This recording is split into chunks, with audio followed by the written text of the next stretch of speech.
Ladies and gentlemen, I was most touched to be asked to address the 10th World Wilderness Congress, and I must say that my enthusiasm for what you will discuss has been heightened considerably by the ambition communicated in your call to make the world a wilder place.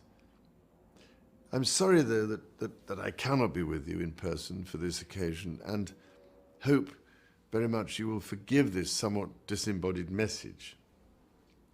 Now, I do not need to remind you just how much of our once wild world has been converted to farmland or urbanized or, perhaps more alarmingly, stripped of its resources. It is a trend that, in the main, has been seen as positive, a sign of progress, which is perhaps not surprising, considering the many benefits and achievements that have come from our apparent taming of nature. Technology has made life easier. It has helped to lift people out of poverty. Food production has increased, and many more people nowadays live in wealthy societies. Such is the scale of the material advantages we have gained from our use of wild areas that it is perhaps hardly surprising that many in society have become entirely used to thinking of nature as a force to be conquered. There is no doubting the advances we have made in our search for progress, but what is now becoming more and more evident is that there are some pretty worrying, not to say terrifying, downsides to this predominant outlook and approach. The loss and degradation of so many wild places around the world is the main reason why we are seeing the disappearance of an alarming number of species of animals and plants. It has hastened climate change, and it is increasingly having a damaging economic impact as the natural systems which once underpinned development are plundered to exhaustion. And we cannot ignore the fact that as we do away with wild places, so we deprive the human spirit of an essential source of inspiration and solace, which throughout history has sustained human civilization. Fortunately, it seems there is a slow but surely growing consensus that contact and connection with nature does matter, that a positive future for humanity can only be established if a proper relationship with nature is absolutely central to the equation. We will not achieve stability if all we do is continue to exploit nature's extraordinary benevolence. We cannot exist at the end of the day without natural capital and the income we draw from it in the form of nature's miraculous ecosystem services. They are truly public utilities and need to be carefully maintained so as to sustain us and a myriad of other vital species on which we depend, did we but know it, for our overall health and ultimate survival. Now, I can only say this because over many years I've had the good fortune not only to have experienced a variety of wild places, but also to have met and been inspired by the people who work to sustain such wonderful areas. I think, for example, of the increasing number of remarkable philanthropists who strive to save and protect the remaining precious areas of wilderness. I also think of the program run by the John Muir Trust, of which I'm patron, which encourages young volunteers to help protect wild places in the United Kingdom. Projects like this create positive action and ignite change for the good. And they do so in a key group in society, namely the young. My contact with such programs demonstrates to me that protecting and restoring wilderness, particularly the rainforests, which are quite literally the lungs of the world, is very much within our gift. We have the resources and the know-how to do it, as so many inspiring examples of successful conservation demonstrate. It is, of course, a huge and daunting challenge, but it has to be met if our grandchildren are to have anything like a manageable future. So I wish you every success for your Congress this week, and I very much hope that the message you send out will be heard and acted upon so that together we can ensure that the world remains somewhere where there is still room for the wild places that are so essential for our survival and our sanity, and that our farm systems are increasingly based on an agroecological model that has a high nature value. At the end of the day, we have no other world but this one. If we damage it irreparably, we damage and destroy ourselves and what it means to be truly human.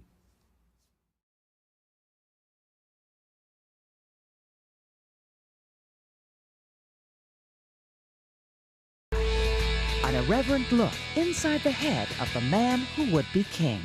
From his ideas about medicine and diet. What is it, Charles? Nothing, darling. Just talking to the vegetables. Where do these bizarre therapies come from?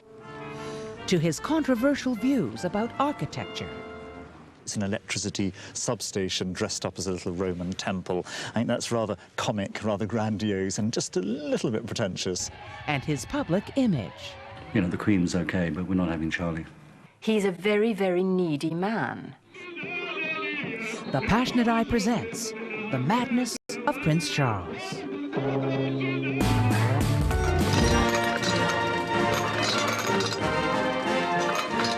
The wedding of Charles and Camilla finally took place on April the 9th, 2005. It had been delayed for 34 years because they'd been married to other people, and then for a day because the Pope died. The wedding was meant to boost Charles's image, and the royals hoped it would bring an end to the negative publicity he's been getting. Over the last 30 years, Prince Charles has been attacked and mocked, sometimes because of his behaviour and sometimes because of his often odd ideas. To some, Charles is ahead of his time, even a genius. To others, he's, if not mad, maddening, brilliant, or bonkers, or both. Tonight, we probe the mind of the man who has waited longer to be king than any other heir to the throne.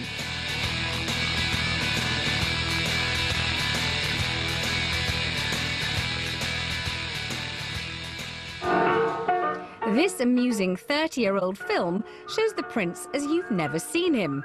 The clown prince, not the crown prince. Once, people thought Charles was funny. And they thought he was a bit of a hero. You should be king, you should be king. He even had the press eating out of his hand. And I rather feel that being here today is rather like asking a pheasant to award the prizes to the best shot, because I've only got a few pellets in my backside, and you haven't yet brought me down. But then the public mood changed, and people started to laugh with him less and at him more. Yes, what is it, Muriel?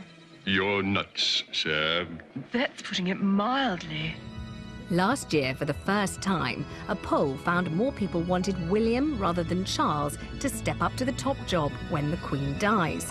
So, after over 1,000 years of monarchy, people are asking what once it would have been treason to ask.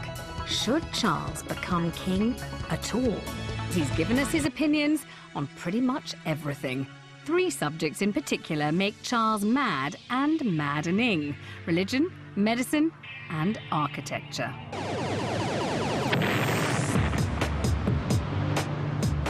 In 1984, the prince denounced plans for a modern extension to the National Gallery as a monstrous carbuncle on the face of a well-loved and elegant friend.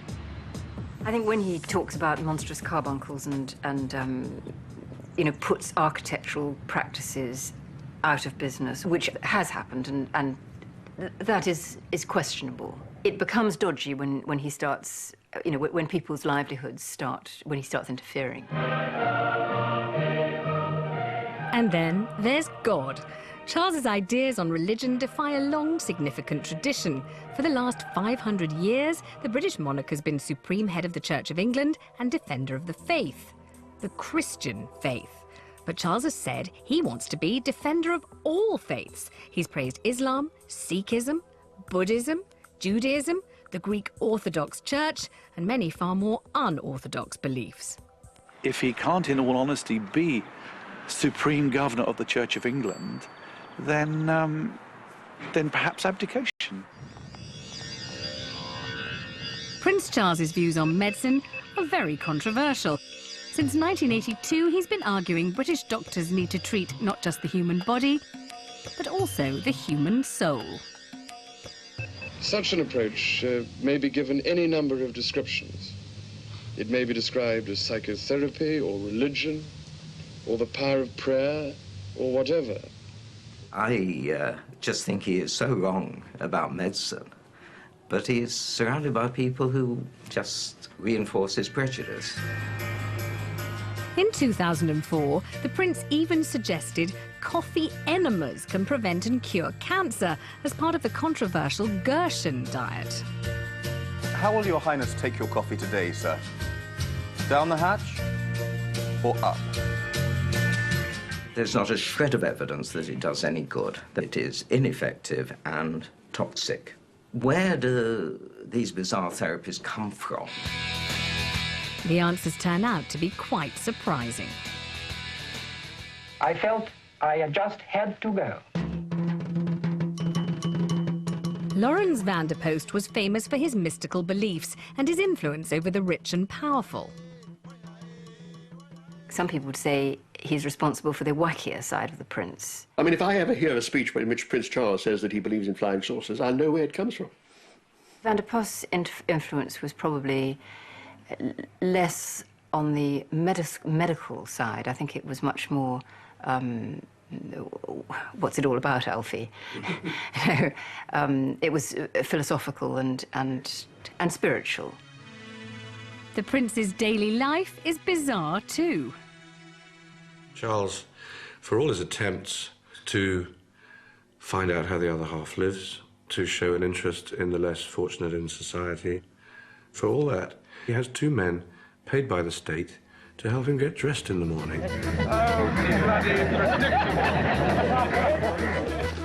In his youth, he even needed help with girls. I fixed him up with so many girls. He used to go to my attic and bring all these girls there. And we used to play jokes, practical jokes on him and lock the door up.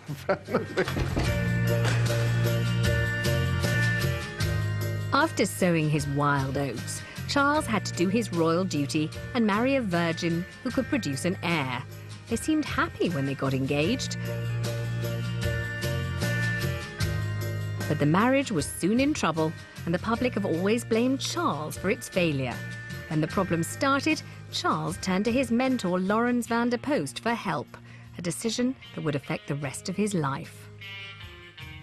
Sir Lawrence called in one of his closest friends, who was a psychotherapist called Dr. McGlashan, and referred Charles to McGlashan, and in turn Princess Diana was referred to McGlashan, and indeed Charles continued to see McGlashan for many years as an analytic experience. How did the most famous baby in the world end up on an analyst's couch? After the break, we reveal some of the key moments that led Prince Charles into therapy.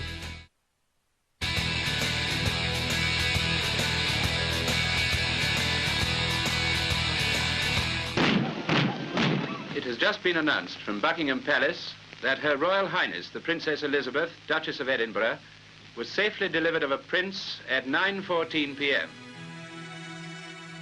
Charles was born to sit on the throne, not lie on the analyst's couch, but his early upbringing was not likely to make him feel very secure.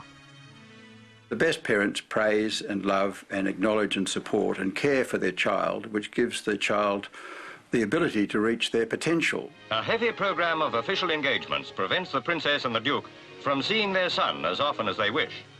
Psychologists claim the first 5 years of a child's life can make or break. But Charles's parents were very young and very busy. There's no doubt the Queen adores Charles and he adores her. But the Queen is a strange woman.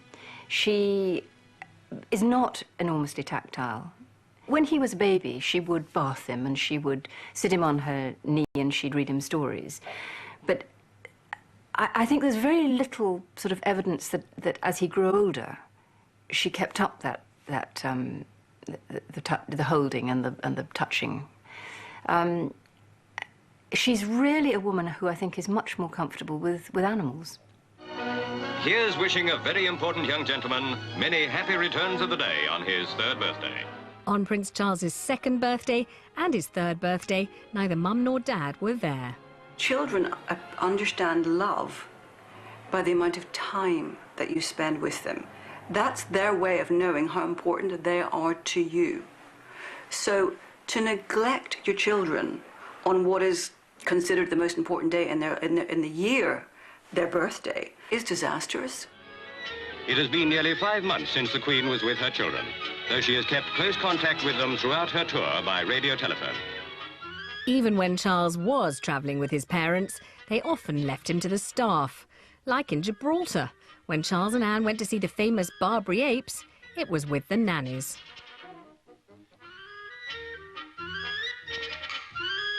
But there were perks. When he was 4, Charles was voted one of the 10 best-dressed men in the world. Charles was always a very sensitive child. What Philip wanted was a man's man. He wanted a tough little boy. He wanted Princess Anne. At the age of 13, Prince Charles was sent off to his father's old school, Gordonston, where the education stressed physical activities. At school, Charles discovered he liked acting.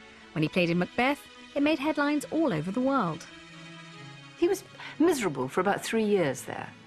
Nobody would make friends with him because they didn't want to suck up. So he was very lonely.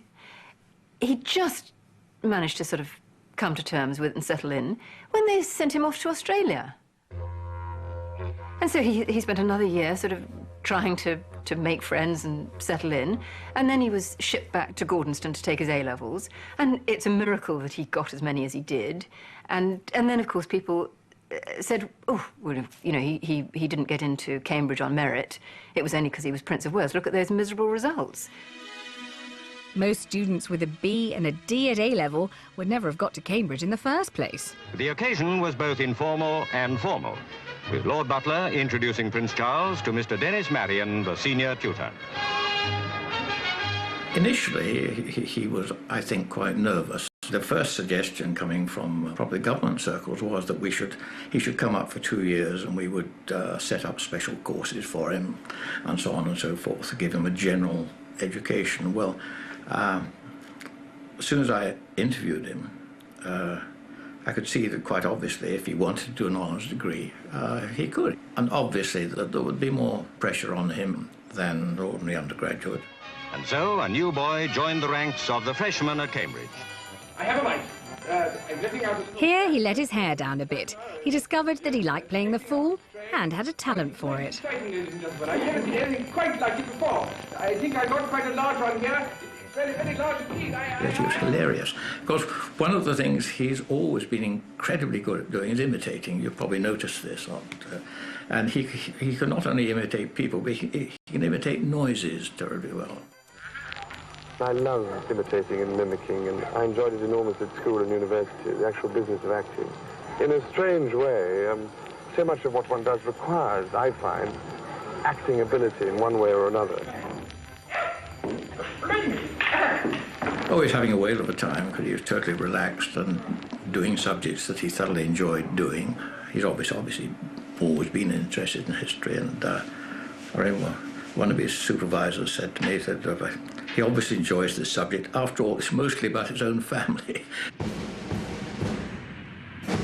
After Cambridge, Charles went into the Navy. It was his first job, a chance to prove himself, and the Navy was in his blood because his great-uncle Louis Mountbatten had been Admiral of the Fleet.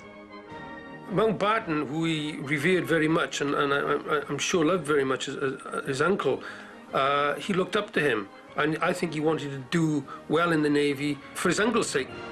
Technically, Charles is a rear admiral, but the only ship he's ever commanded is a small minesweeper. Great chap. He's self-deprecating humour, he's intelligent, hard-working, focused.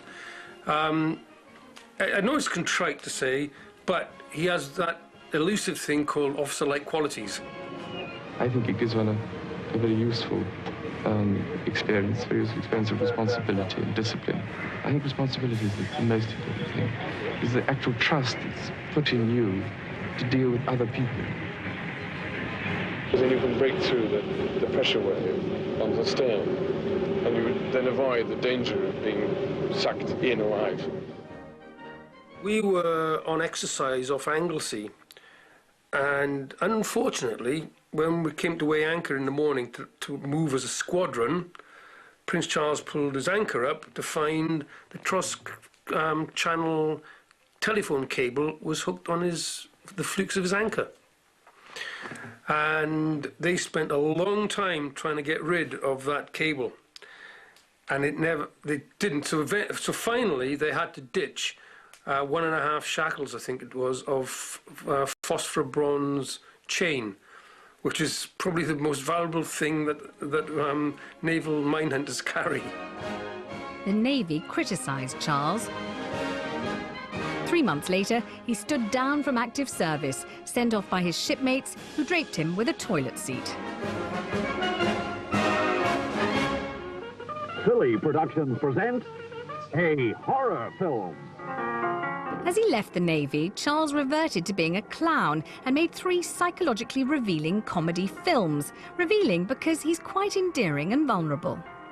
Because you got bigger legs than I have? Absolutely. You think you can tell me what to do? Yeah. Look, I will tell you one thing, and one thing only. Before we finish, I'm in charge. Oh, your fault.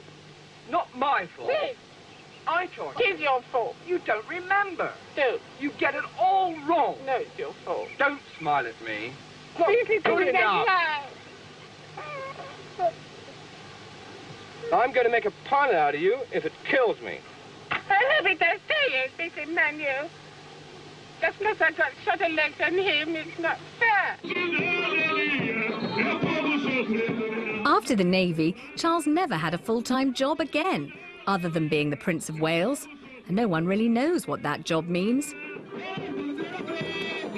In his public appearances, Charles would show off his self-deflating humour.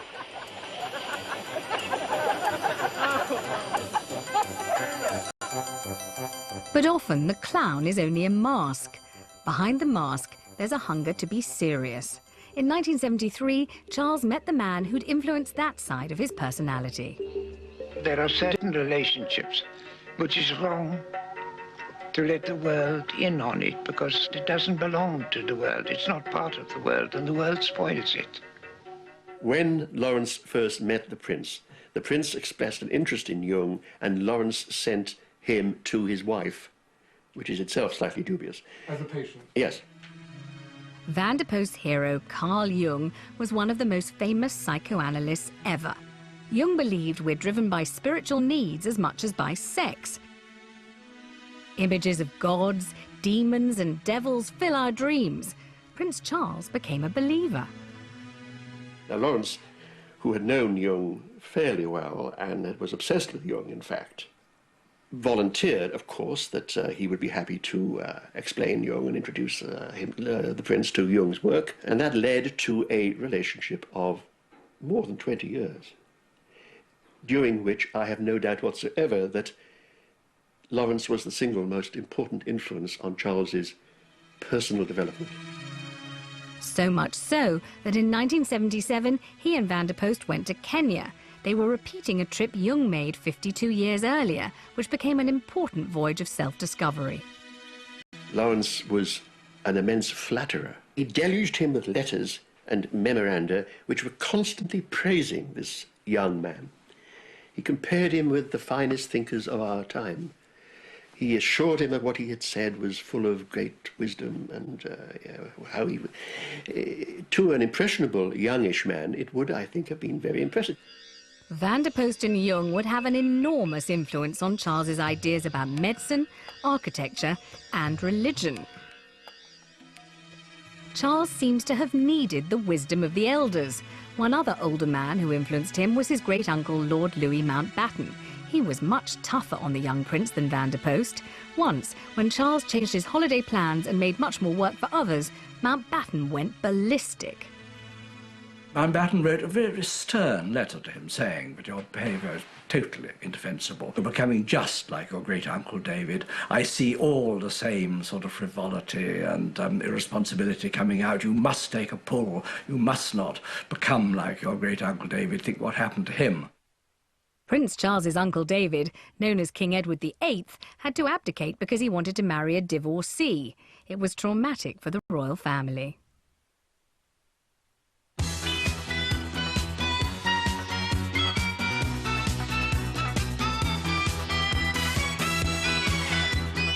Throughout the 1970s, Charles was the most eligible bachelor in the world. He partied a lot, and there were girls, girls, and more girls. Not in every port, but there were a couple. There were a few that I met and liked. Davina Sheffield, one that always springs to mind. I thought she was a delightful young lady. We thought there was something serious there, but it didn't happen because she had a past which is so frowned upon by certain personages. One of Charles's girlfriends even posed for Penthouse, which did not totally surprise his friend Louise, who had fixed him up with so many girls. Prince Charles, for some reason, he took a liking to me, and I helped him out and I advised him.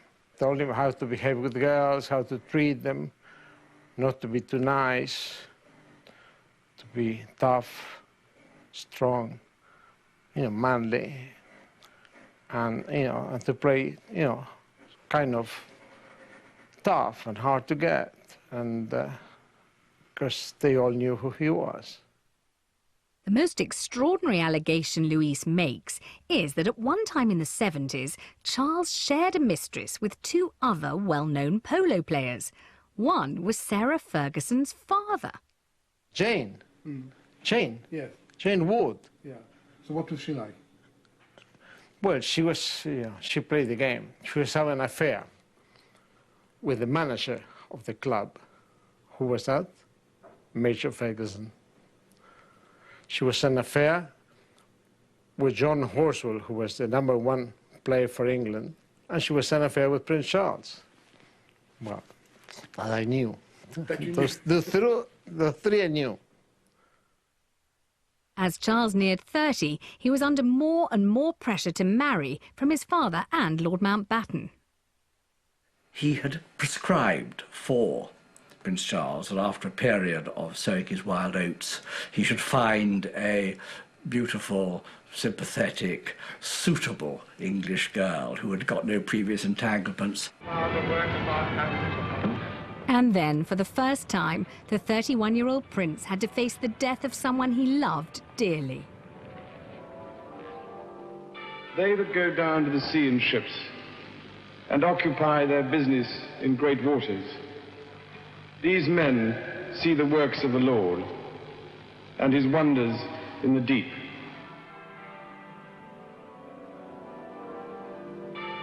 The murder of his great-uncle came as an appalling shock and blow to the Prince of Wales, almost as if an arm had been cut off. He was in some way at sea and rather lost and had missed the enormously important and valuable sort of sheet anchor in his life. In 1981, Prince Charles did what Mountbatten had recommended and got engaged to the perfect English rose, Lady Diana Spencer. The engaged couple faced the press. And I suppose in love. Of course. Whatever in love means. Well, it obviously means, your own interpretation. Obviously means two very happy people. Yes. Once again, congratulations. Well, from us, congratulations. The simple truth is that he wasn't in love with her. I think he knew, and he certainly knows now, exactly what love is. And I think that he was put on the spot. And in an unguarded moment, he found it impossible to lie. May we see your son, Your Royal Highness? Then Charles made a very personal choice. He made Vanderpost his son's godfather. It is obviously absurd to appoint a man of 75 to be the godfather to your baby. I am convinced Charles was saying, whether he rationalized it or not, is that this man is my godfather. I put in his hands my own spiritual and moral life. Vanderpost and Jung would influence Charles's ideas on medicine, religion, and even architecture. Just as unorthodox were Vanderpost's ideas on being faithful to one's wife. The prince must have picked up another aspect of Lawrence's life, which was that he was, to use the simple word, a womanizer. Vanderpost had a wife and a long-term mistress. His and Charles's intellectual hero Carl Jung also had 2 women in his life. Vanderpost saw nothing wrong in the prince having a wife and a mistress. It would all lead to trouble.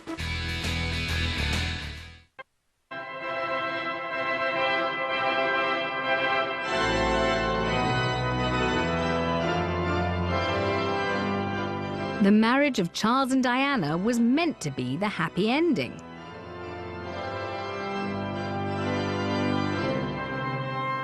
But it was soon clear the couple were not happy at all.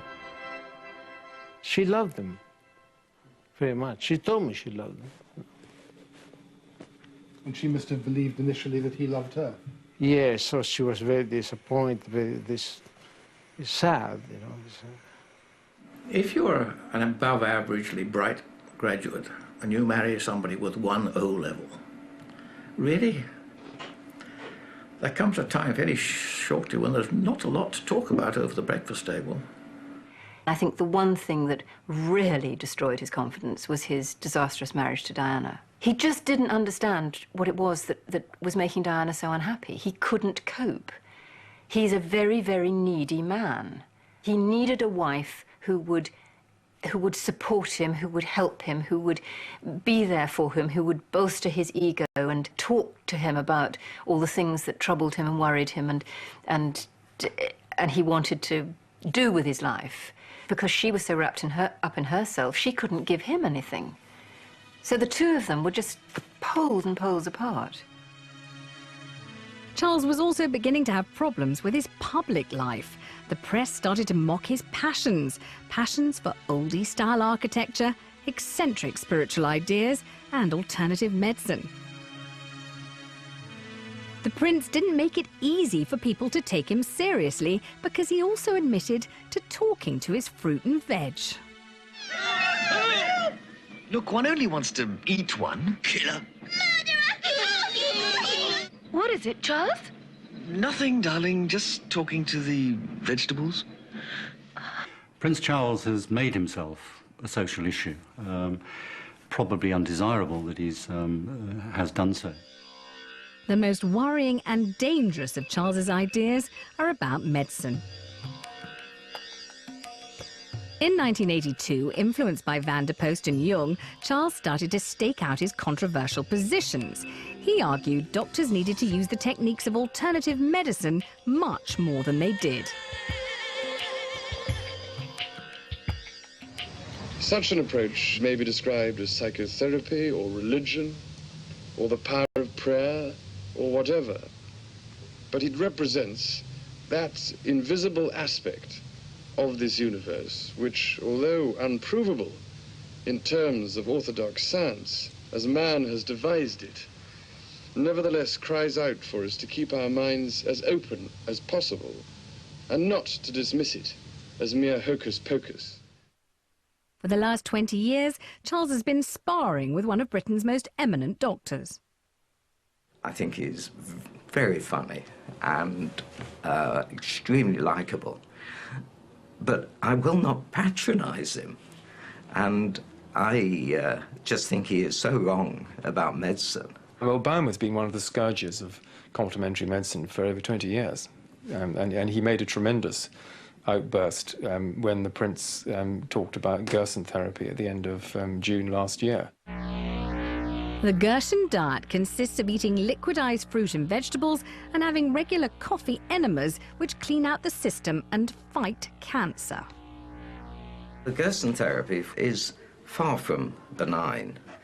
Effectively, the patient spends most of his or her life producing this diet, which to me looks extremely unappetizing. It involves buying special liquidizers, buying special vegetables, spending all day mixing up these potions, and then in addition to that, often associated with coffee enemas. It is toxic. When he opens his mouth and says what would appear to be very stupid things coming from other people, that, you know, because he is the future king, therefore, you know, we must listen to what he says. I'm sure he wouldn't have achieved the influence that he has, you know, had he been ordinary Charlie Windsor from Basingstoke. I said, well, Your Royal Highness, I can't begin to agree with you about medicine, but you're absolutely right about the architects.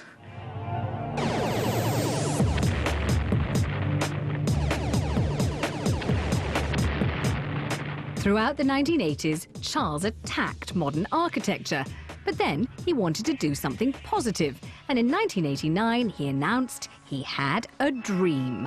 Charles set about building the model village of Poundbury on his land in Dorset.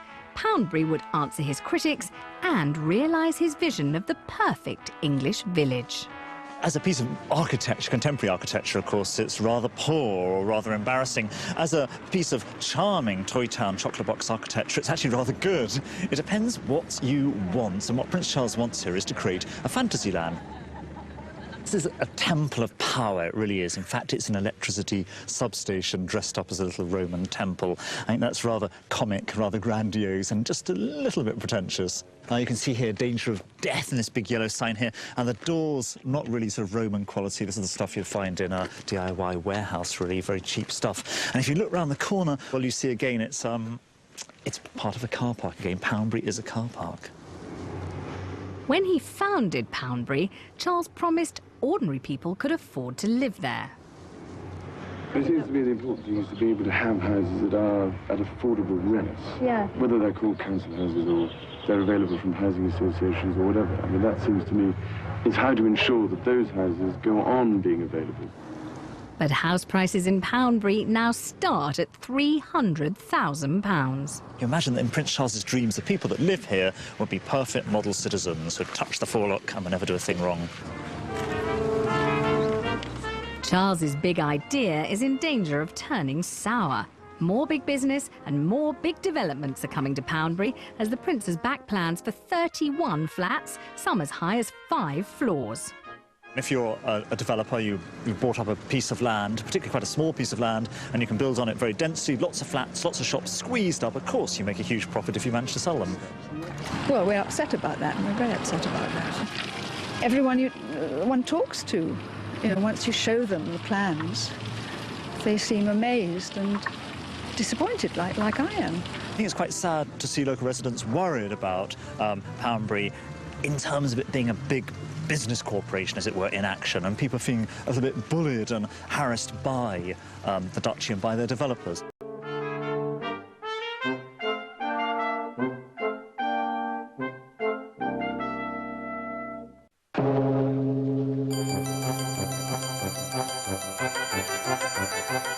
Charles has always been full of contradictions, and one is, while he always has to be totally proper in public, a lot of evidence suggests he's a very passionate man in private. Look at the Camilla Gate tape, for instance. The whole world sniggering and laughing over him saying how he wished he was a Tampax. I'll just live inside your trousers or something. It'd be much easier. What are you going to turn into? A pair of knickers? You're going to come back as a pair of knickers? Oh, God forbid, a Tampax. Just my luck. How on earth do you hold your head up after that? I mean, most people would just not. They would just want to dig a hole and climb into it. But he didn't. He carried on. And every time he is attacked and ridiculed. He just carries on because he believes in what he's doing.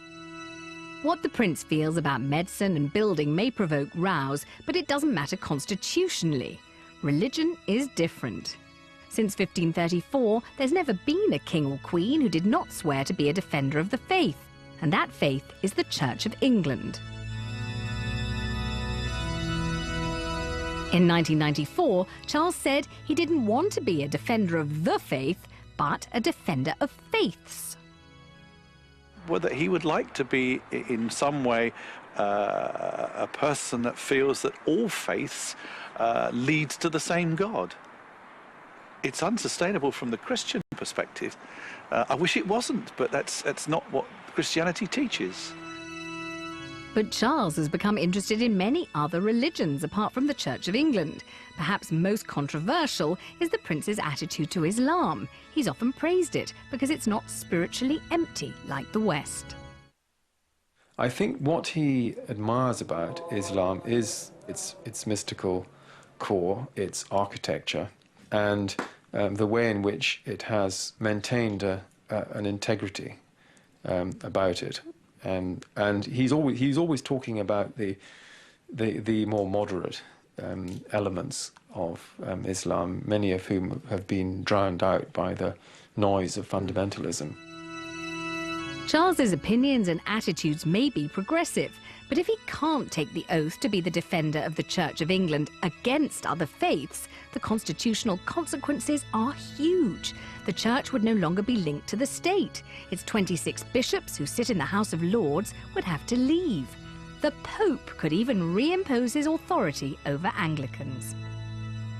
If he can't, in all honesty, be supreme governor of the Church of England, then perhaps abdication. The most peculiar aspect of Charles's spirituality is his interest in the occult and in esoteric Christianity. Both Charles's gurus, Van der Post and Jung, were fascinated by such strange and disturbing ideas. Van der Post even believed he was a Knight of the Round Table and a reincarnation of the Templars who guard the Holy Grail. He also, in some of his dafter letters, actually claimed that he had met people on his travels who were reincarnations of various medieval figures. This was one of the ploys he used to use with millionaires who were potential suppliers of cash. He would assure them that they, like him, were in the tradition of even reincarnation of the Knights of the Round Table, and they could join his glorious crusade to save the same of modern society. Such beliefs are part of an obscure Christian tradition. And Charles also backs the Tenemos Academy, a small organisation which studies everything from ghosts to where the Holy Grail really is.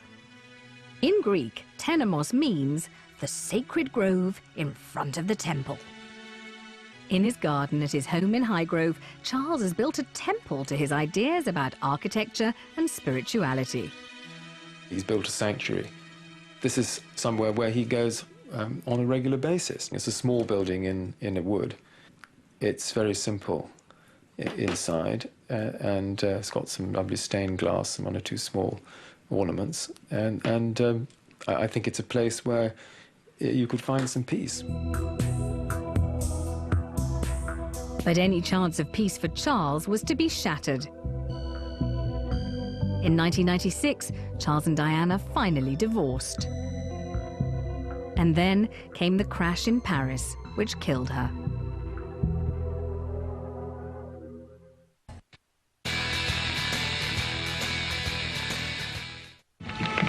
When Charles went to bring Diana's body back from Paris, he appeared to maintain his composure.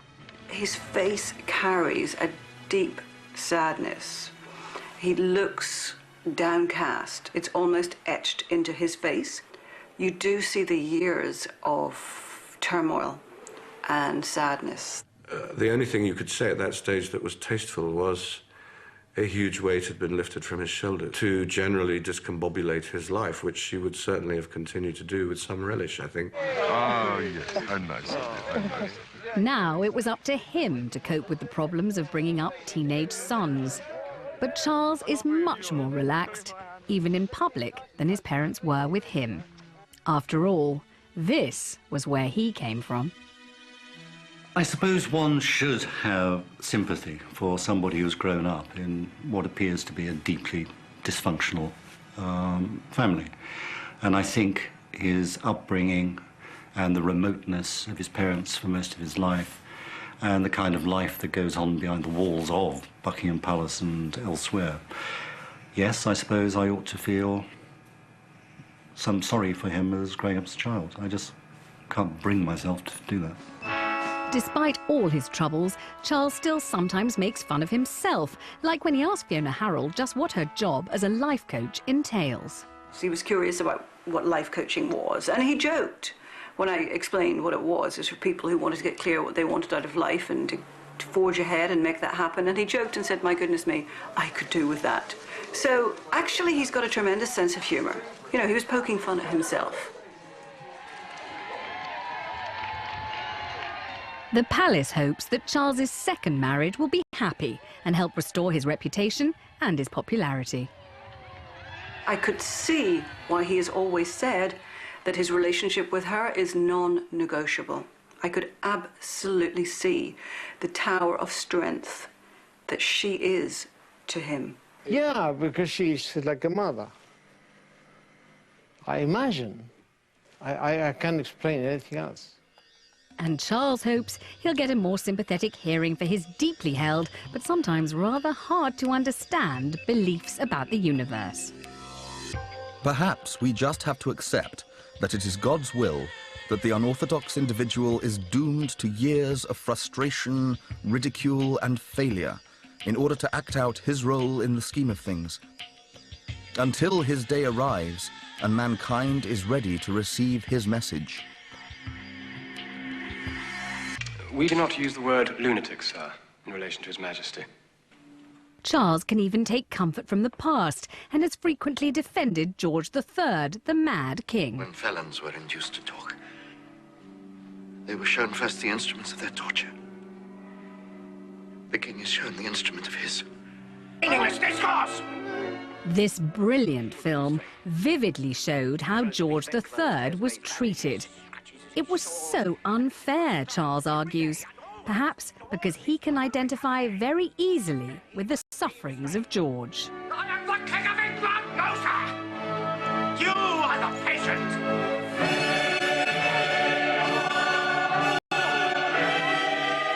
The fact that people question whether Charles will ever become king shows how controversial he has made himself.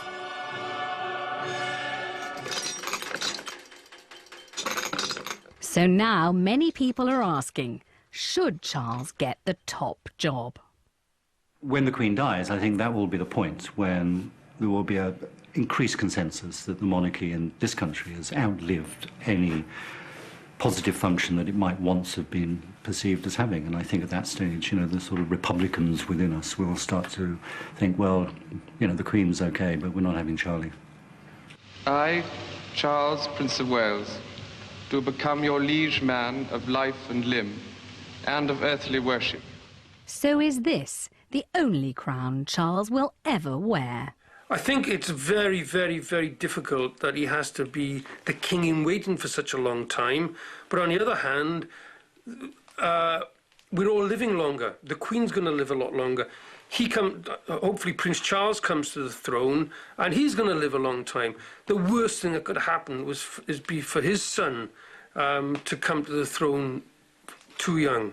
I think Charles does think he will become king. I certainly don't think he's preparing to hand over to William or to abdicate himself. No, I think he will become king.